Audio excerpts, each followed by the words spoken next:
শাল্লা উপজেলার নেতৃবৃন্দ আমার সামনের সারিতে বসে আছেন। অত্র এলাকার মুরব্বিয়ান, তরুণ যুবক, ছাত্রদল, যুবদল ও স্বেচ্ছাসেবক দল সহ অঙ্গ সংগঠনের নেতৃবৃন্দ, সবাইকে আমার ব্যক্তিগত পক্ষ থেকে, শাল্লা উপজেলা বিএনপির পক্ষ থেকে আপনাদেরকে জানাচ্ছি আন্তরিক সালাম ও শুভেচ্ছা। প্রিয় উপস্থিতি, আপনারা জানেন আজকের যে আলোচনা সভা, এই সভায় আমাদের প্রধান আকর্ষণ আমাদের নয়ন মনে দিরাই শাল্লার তৃণমূল বিএনপিকে যিনি সুসংগঠিত করেছেন, তিনি আমাদের প্রাণের নেতা। আগামী দিরাই শাল্লার দানের প্রতীকের মনোনয়ন প্রত্যাশী অ্যাডভোকেট তাহির রহমান পাবেল চৌধুরী সাহেব ওনার মূল্যবান বক্তব্য শুনবেন। আমি সংক্ষেপে দু একটি কথা বলে এই বক্তব্য শেষ করব।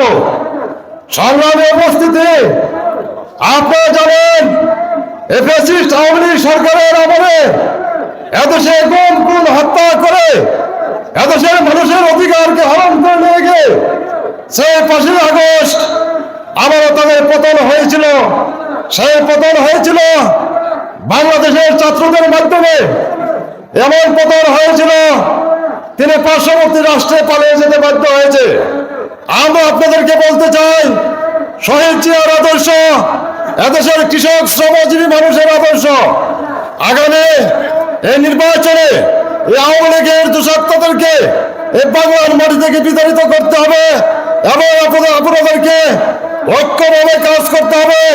আমার নেতার জন্য দোয়া করবেন এবং সবাইকে সালাম আদাব ও সংগ্রামী অভিনন্দন দিয়ে আমি আমার সংক্ষিপ্ত বক্তব্য শেষ করলাম। ধন্যবাদ সবাইকে। বাংলাদেশ জিন্দাবাদ, দেশ নেতা তারেক রহমান জিন্দাবাদ, অ্যাডভোকেট তাহির রহমান পাবেল চৌধুরী জিন্দাবাদ।